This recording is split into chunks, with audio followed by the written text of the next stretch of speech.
What's up gang, welcome back to Red Dead Redemption 2, and today I bring you a brand new video guide on how to make money in this game. There is of course no shortage of ways to acquire money in Red Dead Redemption 2, but today I will only concentrate on 5 of those, and you can do these from quite early on into the game. Some of them are more complex than others and as such will also be more rewarding. Nonetheless, you will do a combination of these anyways and they are pretty fun to do so. Do keep in mind that I will not take into account the main story in this video, as it's pretty much a given that you will be rewarded in various ways throughout it. I'm going to just focus on these 5, so I hope you're all ready for this. Aim that like button if you enjoyed these videos and let's get to it. Starting things off, you should always be looting bodies no matter where you are. As long as you have enemies to kill and bodies to leave behind, always try to loot as many as possible. They even appear on your map with an X marker indicating that they are still there. So you should get close to one, press triangle button and try to get as much as possible out of it.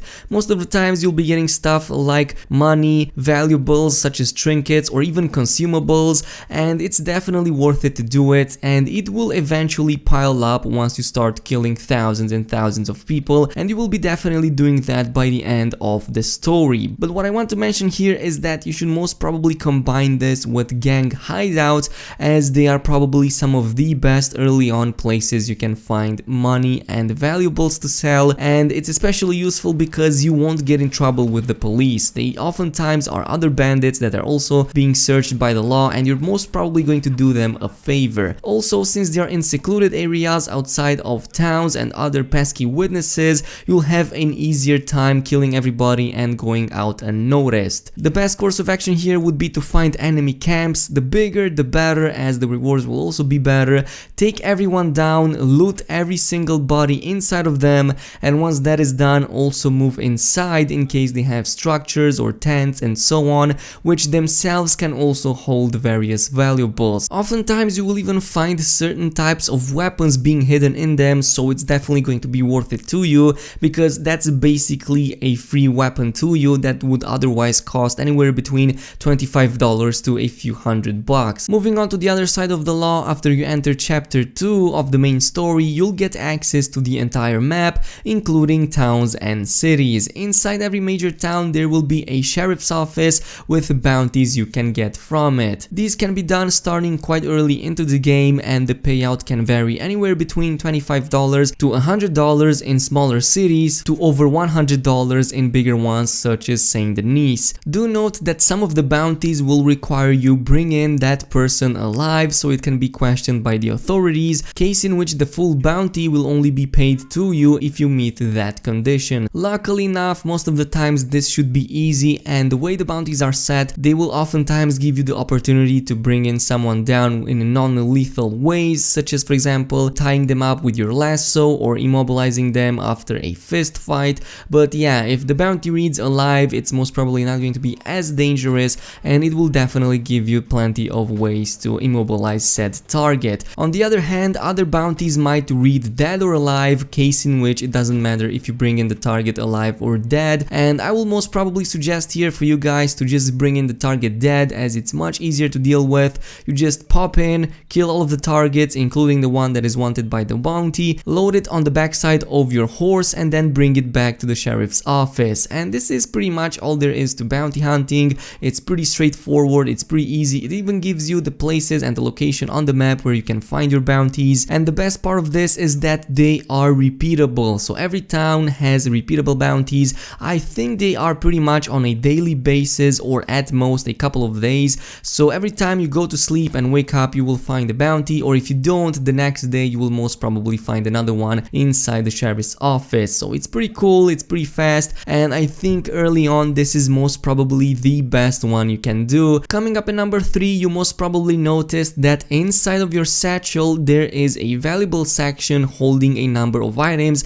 that can fetch quite some nice prices on the market. We have stuff like jewelry, heirlooms, trinkets that can vary in rarity and the materials they are made out of, such as gold, silver, platinum and so on, and you'll always run into these types of items, especially during robberies and burglaries, but also while looting random bodies. Other times certain NPCs might even reward you stuff like gold ingots that go for several $100 $2 each, but you won't be able to sell these at your general store unfortunately, and the provenience of these is pretty much suspicious at best, so the vast majority of people and places will avoid buying them from you. Luckily enough, there are special places in the game where you can sell these on the black market and they can fetch you some pretty nice prices. I'm talking about thousands of dollars pretty fast. What you will want to do here is to search for a specialized NPC called a fencer, which is unlocked to you during chapter 2. Think of the fencers as this game's version of the black market, and you can sell all of these suspicious items to them without any worry. To find one, simply check the map for a sign that reads fenced with an X icon on it,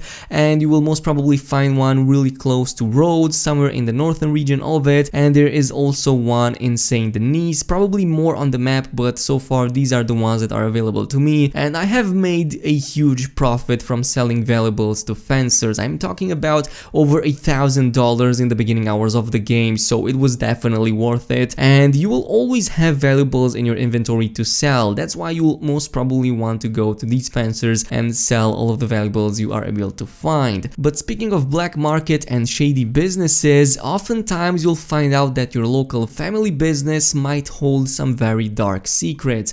There are certain businesses that have their regular lawful activities in the front while holding dark unlawful ones in the back. One such example is the doctor in Valentine that runs an illegal operation in the backside of his shop, and you can find out about it early on into the game when going into Valentine the first time, and it's one of the girls in your camp that finds out about it, and you will later on be able to confront the store manager. To pull these off, you will need to find out about this secret, of course, and then threaten the owner to bring it up to you. And in this case, after I found out about the illegal operation, I had to threaten the owner to bring me in the back, where there were a bunch of other law members from the O'Driscoll gang running an illegal operation, and in this case, unfortunately, I was not able to take them down silently, so I had to pretty much shoot them up, and that pretty much alerted all of the lawmen in the town. But yeah, I was able to get at least $100 of valuables, a unique weapon, which is a revolver hidden in a locked box, and I was lucky enough to only run with a $2 bounty on myself because I didn't engage in any fights with the law enforcement agents. So that's what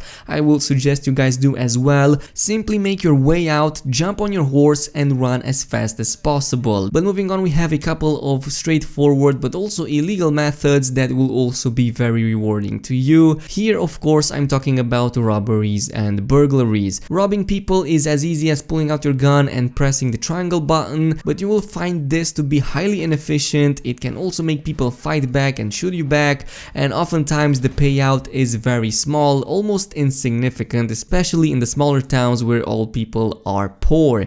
Instead, what you want to do most of the times is rob stagecoaches or trains. Don't even bother with random NPCs unless we're talking about some very rich folks, but most of the time this will not be worth it to you. It requires a little bit more planning, a secluded area so you don't have to deal with too many witnesses, and the payout can vary from like $50 to more than a few $100s each. You'll be committing plenty of train and stagecoach robberies throughout various missions, but you can also pull these off by yourself. Planning one is quite easy. If you're looking to do a train robbery, you need to follow the train tracks and ambush the train once it's gotten through the wilderness, outside of any towns or nearby places with people. Try to do it as far away as you can from towns and cities, because otherwise you will have a huge number of policemen you will have to deal with. That's why you should stop it however you can in the middle of the wilderness. You can put something big in front of the tracks, such as for example a wagon, or you can blow it with dynamite. But if this proves unsuccessful to you, you can jump on it while it's moving,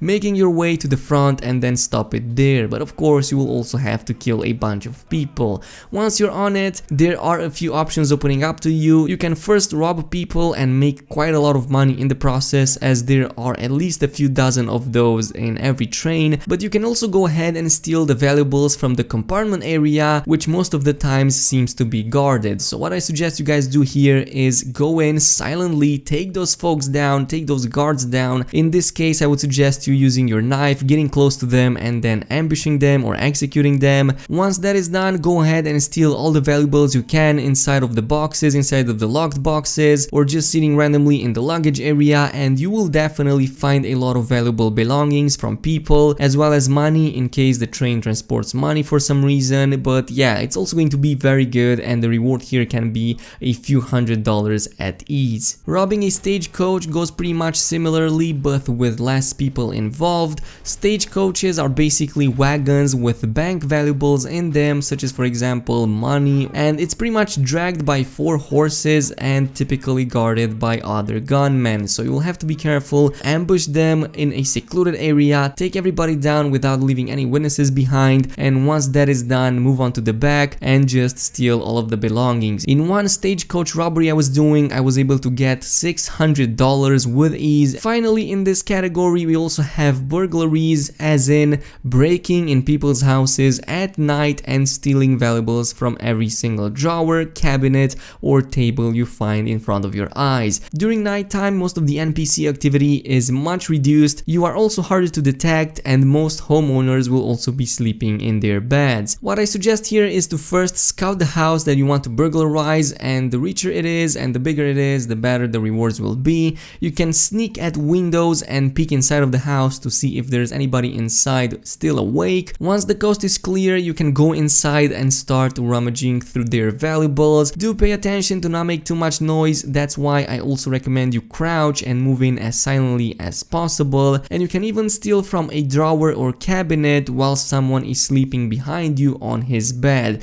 But yeah, as I've said, be swift and silent like a cat, and if you do this right, nobody will even know you were there. You'll be long gone before anyone would even realize they were robbed. And yeah, that's pretty much it with the list for today. Do use your bandana in order to cover your face during these activities, otherwise the lawman will have an easier time identifying you. And yeah, if you guys want more guides in Red Dead Redemption 2, then just go ahead and mention it in the comment section. I definitely have way more. This is pretty much it, covers the video. I hope you guys enjoyed it, case in which a like and a subscribe would be super appreciated, and I will see you guys in the next one, so peace out.